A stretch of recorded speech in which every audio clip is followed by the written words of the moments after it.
আসসালামু আলাইকুম সুপ্রিয় শিক্ষার্থী, আশা করি সকলে ভালো আছেন। আজকে আলোচনা করব ফান্ডামেন্টালস অফ ম্যাথমেটিক্স অনার্স প্রথম বর্ষের একটি কোর্স। তো এখানে প্রথম অধ্যায় হচ্ছে যুক্তির প্রাথমিক তথ্য অর্থাৎ এলিমেন্টস অফ লজিক। তো এই চ্যাপ্টার থেকে আমরা প্রথমে চলুন বেসিক সহ আমাদের ম্যাথ ফর্মুলা আমরা জেনে নিই। আলোচনার সুবিধার্থে আমি গুরুত্বপূর্ণ টপিকগুলো নোট করে নিয়েছি। তো এখানে আমি প্রথম নিয়েছি গাণিতিক উক্তি অর্থাৎ 1.1 রয়েছে। যদি কোনো বাক্যকে সত্য বা মিথ্যা ঘোষণা করা হয় তবে ওই বাক্যকে গাণিতিক উক্তি বা উক্তি বলা হয়। অর্থাৎ একটি বাক্য থাকবে, এই বাক্যকে সত্য বা মিথ্যা ঘোষণা করা হলে তাকে হচ্ছে গাণিতিক উক্তি বা গাণিতিকভাবে যদি আমরা সত্য মিথ্যা ঘোষণা করি তা হচ্ছে গাণিতিক উক্তি বা উক্তি। উক্তির সততা বা মিথ্যাকে ইহার সত্যতা মান বলা হয়। অর্থাৎ উক্তিটি সত্য বা মিথ্যা হবে তা হচ্ছে এর সত্যতা মান বলা হয়। যদি উক্তিটি মিথ্যা হয় তবে বলা হয় সত্যতা মান টি। অর্থাৎ যদি উক্তিটির সত্য হয়ে থাকে তাহলে হবে টি এবং উক্তিটি যদি মিথ্যা হয় তাহলে প্রকাশ করবে হচ্ছে এফ দিয়ে। তো আমরা এখানে একটি উদাহরণ রেখেছি। এই উদাহরণে বলা হয়েছে 2+2 অর্থাৎ 4। আমরা জানি 2+2 4 হয়, তাহলে এটা হচ্ছে একটি সত্য উক্তি, কারণ আমরা এটা হচ্ছে চিরন্তন সত্য। 2+2 যোগ করলে 4 হয়, এটা হচ্ছে সত্য। আবার 2+2 = 5, এটাও একটা উক্তি, কিন্তু এটা মিথ্যা, কারণ হচ্ছে আমরা জানি 2 এর সাথে 2 যোগ করলে কখনো 5 হয় না। আরেকটি উক্তি হচ্ছে x-1 = 0, যা হচ্ছে উক্তি নয়। আরেকটি হচ্ছে গণিত সহজ বিষয়। এখানে গণিত সহজ বিষয়, এখানে সত্য বা মিথ্যা আমরা কোনো কিছু বুঝতে পারিনি, যার কারণে এটি একটি উক্তি নয়। এখন আমরা কিছু এই চ্যাপ্টারের প্রতীক সম্পর্কে জেনে নেব। তো এখানে সংযোজক এর প্রতীকসমূহ এখানে 5টি প্রতীক দেওয়া আছে। প্রথম হচ্ছে না বা নয়, এবং, অথবা, যদি, তবে, যদি এবং কেবলমাত্র যদি। তাহলে প্রথমে এগুলো হচ্ছে সংযোজক নাম, তারপরে এর কিছু প্রতীক রয়েছে এবং এর হচ্ছে সিম্বল অর্থাৎ নাম রয়েছে। অর্থাৎ এইখানে গাণিতিক যুক্তির ভাষায় কিছু নাম রয়েছে, যেমন না বা নয়, আমরা জানি নো বা নট। এর প্রতীক হচ্ছে এখানে এই যে নেগেশন চিহ্ন, এবং এর হচ্ছে নাম হচ্ছে নাকরণ। অর্থাৎ এর নাম হচ্ছে এই চিহ্ন যদি উক্তিটি না দিয়ে বোঝায় তাহলে এই হয় নেগেশন, নাকরণ বা হচ্ছে নেগেশন। এর নাম হচ্ছে নাকরণ বা নেগেশন। তারপর হচ্ছে এবং, আমরা জানি অ্যান্ড, এটা হচ্ছে এই প্রতীক দিয়ে ব্যবহার করা হয়, যার নাম হচ্ছে যোজন, বা হচ্ছে কনজাংশন। আবার রয়েছে অথবা বা অর, এর প্রতীক হচ্ছে এরকম, এবং এর নাম হচ্ছে বিয়োজন বা ডিসজাংশন। তারপর হচ্ছে যদি তবে, অর্থাৎ ইফ দেন, এটা হচ্ছে এরকম ভাবে প্রকাশ করা হয় প্রতীক, এর নাম হচ্ছে শর্তায়ন অর্থাৎ কন্ডিশনাল। এর নাম হচ্ছে শর্তায়ন বা কন্ডিশনাল। আবার যদি এবং কেবলমাত্র যদি বলা হয় তাহলে এই প্রতীক দিয়ে প্রকাশ করা হয়, এবং এর নাম হচ্ছে দ্বিমুখী শর্তায়ন। এর নাম হচ্ছে দ্বিমুখী, এর নাম হচ্ছে শর্তায়ন, অর্থাৎ এটা হচ্ছে বায়ো কন্ডিশনাল। তাহলে আমরা মোটামুটি এই 5টি প্রতীক সম্পর্কে জেনে গেছি এবং এর নামকরণও জেনে গেছি। এখন আমরা একটু বিস্তারিত জেনে নিব যে আমরা গাণিতিক যুক্তির মাধ্যমে সত্য বা মিথ্যার ক্ষেত্রে কিভাবে এই সিম্বলগুলো ব্যবহার করি। প্রথম রয়েছে নাকরণ উক্তি, সততার ছক। অর্থাৎ এই উক্তি ছিল নাকরণ, এখানে আমরা নাকরণ বের করেছিলাম, এর হচ্ছে সততার ছক। তাহলে পি উক্তির সততা মান, যদি পি একটি উক্তি হয় এর সততা মান সত্য হবে টি। অর্থাৎ পি উক্তিটির সততা মান যদি সত্য হয় তাহলে তা টি দিয়ে প্রকাশ করা হয়। আবার নেগেশন পি, অর্থাৎ নেগেশন পি মানে নাকরণ পি, উক্তির নাকরণ উক্তি হচ্ছে নেগেশন পি উক্তির সততা মান মিথ্যা, অর্থাৎ যদি নেগেশন হয় তাহলে আমরা এফ দিয়ে প্রকাশ করব। এবং পি উক্তির সততা মান এফ হলে, যদি পি উক্তিটি মিথ্যা হয় তাহলে হবে নেগেশন পি এর উক্তির মান হবে সত্য। অর্থাৎ পি একটি উক্তি যা যদি সত্য হয় তাহলে নেগেশন পি হবে এফ অর্থাৎ মিথ্যা, আর পি উক্তিটি যদি মিথ্যা হয় তাহলে নেগেশন পি হবে এর মান টি। দ্বিতীয় অংশ রয়েছে সংযোজন উক্তির সততার ছক। অর্থাৎ সংযোজন আমরা দ্বিতীয় যে পেয়েছিলাম, এখানে পি ও কিউ উক্তিদ্বয় সত্য হইলে কেবলমাত্র সংযোজক উক্তি সত্য হইবে, অন্যথায় মিথ্যা হইবে। অর্থাৎ পি এবং কিউ উক্তি উভয় যদি সত্য হয়, অর্থাৎ পিও যদি সত্য হয়, কিউ যদি সত্য হয়, তাহলে পি সংযোজন কিউ এর মান সত্য হবে, বাকিগুলো যা রয়েছে তা হবে মিথ্যা। অর্থাৎ এখানে প্রথম অংশে পি এর মান আমরা জানি সত্য সত্য এবং মিথ্যা মিথ্যা, এবং কিউর ক্ষেত্রে প্রথমটি সত্য, পরেরটি মিথ্যা, পরেরটি সত্য এবং পরেরটি হচ্ছে মিথ্যা। এখন আমরা শুধুমাত্র সংযোজনের ক্ষেত্রে শুধু সত্য সত্য মিলে সত্য হবে, বাকি তিনটা হবে মিথ্যা। একটি সত্য একটি মিথ্যা হবে মিথ্যা, একটি মিথ্যা একটি সত্য হবে মিথ্যা, এবং দুটি মিথ্যা মিলে হবে মিথ্যা। অর্থাৎ এটা হচ্ছে আমাদের সংযোজন উক্তির সততার ছক, শুধুমাত্র একটি সত্য হবে। তারপরে আমরা যদি বিয়োজন উক্তির সততার ছক দেখি, বিয়োজন উক্তির সততার ছকের ক্ষেত্রে আমরা সংযোজন থেকে পেয়েছিলাম যে শুধুমাত্র টি পি এর টি অর্থাৎ সত্য সত্য মিলে সত্য হয়, কিন্তু এখানে হচ্ছে শুধুমাত্র এখানে শুধুমাত্র মিথ্যা মিথ্যা মিলে মিথ্যা হবে, বাকি সবগুলো হয়ে যাবে সত্য।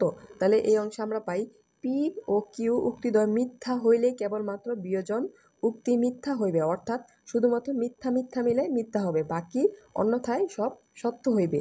যেমন পি একটি উক্তি, এর যদি সত্যতার মান সত্য হয় এবং কিউ উক্তির যদি সত্যতার মান সত্য হয়, তাহলে বিয়োজনের ক্ষেত্রে হয়ে যাবে সত্য, এবং একটি সত্য একটি মিথ্যা মিলে হবে সত্য, একটি মিথ্যা এবং একটি সত্য মিলে হবে সত্য। শুধুমাত্র মিথ্যা মিথ্যার ক্ষেত্রে বিয়োজনের বেলায় হবে মিথ্যা।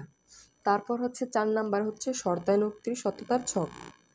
শর্তায়ন আমরা হচ্ছে প্রথম সংযোজনের ক্ষেত্রে পেয়েছিলাম যে সত্য সত্য মিলে হয় সত্য, বাকি সব মিথ্যা, এবং বিয়োজনের ক্ষেত্রে শুধু মিথ্যা মিথ্যা মিলে হয় মিথ্যা, বাকি সব সত্য।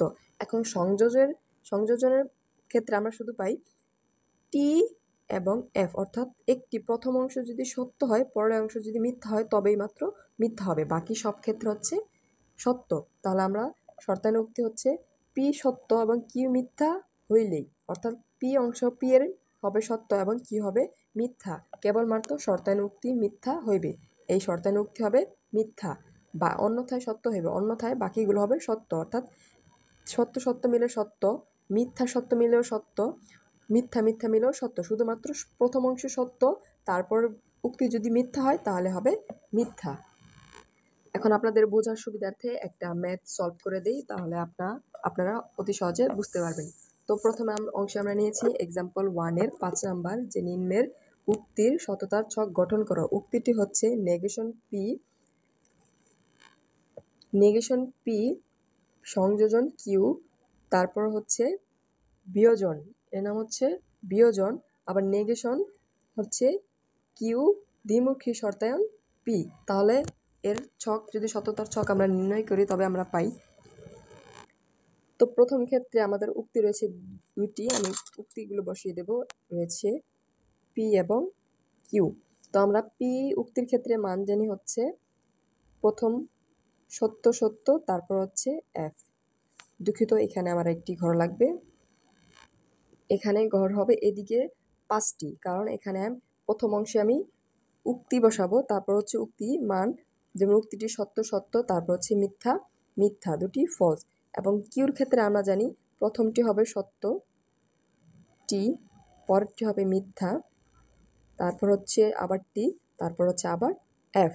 এগুলো ছিল আমাদের পি কিউ উক্তির মান। এখন আমরা যদি শর্তে চলে যাই, তার প্রথম অংশে আমরা এই অংশ লিখব পি, তারপর হচ্ছে সংযোজন কিউ, তাহলে পি সংযোজন কিউ এর মান আমরা জানি হচ্ছে পি সংযোজন এবং কিউর ক্ষেত্রে শুধুমাত্র যদি টি অর্থাৎ সত্য সত্য হয় তাহলে সত্য হবে, বাকিগুলো হচ্ছে এফ অর্থাৎ মিথ্যা হয়ে যাবে। তাহলে আমরা এখানে পি এর মান কিউর মান সত্য হলে শুধুমাত্র সংযোজনের ক্ষেত্রে সত্য হয়, বাকিগুলো মিথ্যা হয়ে যায়। তা আমরা লিখে নেব মিথ্যা মিথ্যা মিথ্যা।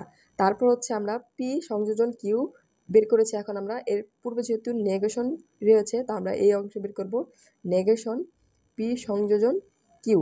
তাই এই নেগেশনের ক্ষেত্রে আমরা এর মান যা পেয়েছি তার বিপরীত হয়ে যাবে, অর্থাৎ এই অংশে টি, এই অংশ হয়ে যাবে এফ, এবং এই অংশে হচ্ছে এফ, এই অংশ হয়ে যাবে টি, অর্থাৎ এর বিপরীত মান হয়ে যাবে নেগেশন, আমরা জানি। তারপরে অংশ আমরা পেয়ে গেছি এই অংশটুকু, আমরা দ্বিমুখী শর্তায়ন এর মান নির্ণয় করব। এখানে রয়েছে কিউ দ্বিমুখী শর্তায়ন হচ্ছে পি। তো আমরা জানি দ্বিমুখী শর্তায়নের ক্ষেত্রে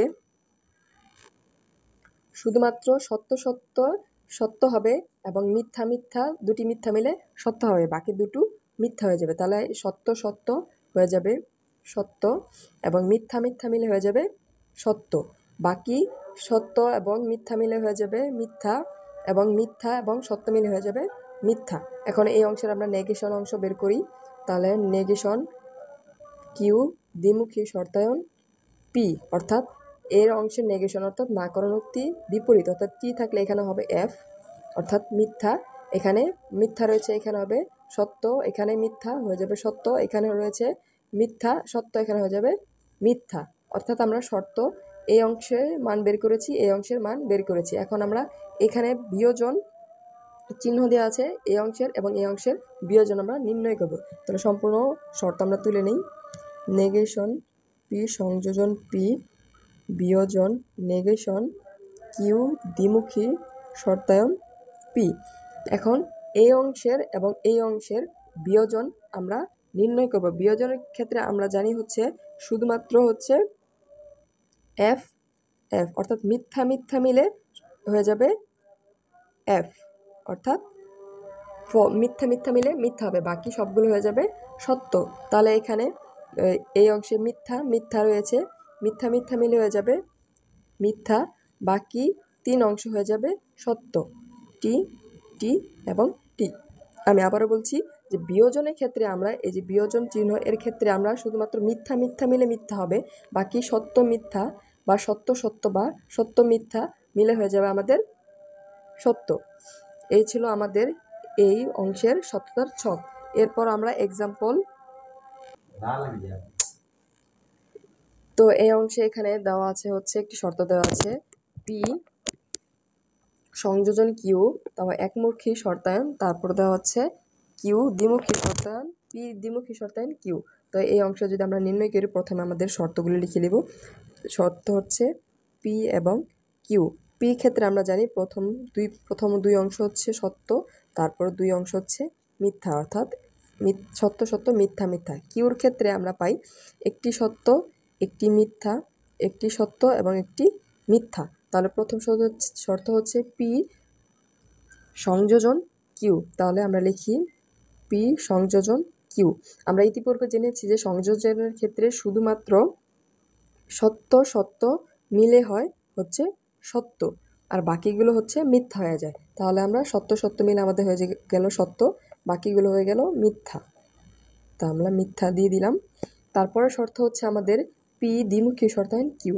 তা আমরা লিখে দিলাম পি দ্বিমুখী শর্তায়ন কিউ। আমরা দ্বিমুখী শর্তায়নের ক্ষেত্রে আমরা জানি যে এই শুধুমাত্র সত্য সত্য মিলে সত্য হবে এবং মিথ্যা মিথ্যা মিলে সত্য হবে, বাকি দুটি হচ্ছে মিথ্যা হয়ে যাবে। তাহলে এখানে পি এর মান সত্য সত্য হয়ে যাবে সত্য এবং মিথ্যা মিথ্যা হয়ে যাবে সত্য, বাকি সত্য মিথ্যা এবং মিথ্যা সত্য হয়ে যাবে মিথ্যা। তো এখন আমরা সম্পূর্ণটুকু তুলে নেব। সম্পূর্ণ শর্ত পি সংযোজন কিউ দ্বিমুখী শর্তায়ন। তো একমুখী শর্তায়নের ক্ষেত্রে আমরা জানি হচ্ছে এই সকল মান হয়ে যাবে সত্য। তাহলে সকল মান যদি সত্য হয়ে যায়, তাহলে এখানে টি টি মিলে হয়ে যাবে সত্য, ফলস ফলস মিলে হয়ে যাবে সত্য, ফলস ফলস মিলে এখানে একমুখী শর্তায়নের ক্ষেত্রে সত্য সত্য সত্য হয়, মিথ্যা মিথ্যা মিলে সত্য হয়। তো এখানে সত্য সত্য সত্য মিথ্যা মিথ্যা মিথ্যা মিলে সত্য এবং মিথ্যা মিথ্যা মিলে হয়ে যাবে সত্য, এবং এখানে রয়েছে আমার সত্য মিথ্যা মিথ্যা সত্য, এখানে হয়ে যাবে সত্য। তো আশা করি সকলে বুঝতে পেরেছেন। যদি কোনো অংশে বুঝতে সমস্যা হয় অবশ্যই আমাকে কমেন্ট সেকশনে জানাবেন। ধন্যবাদ।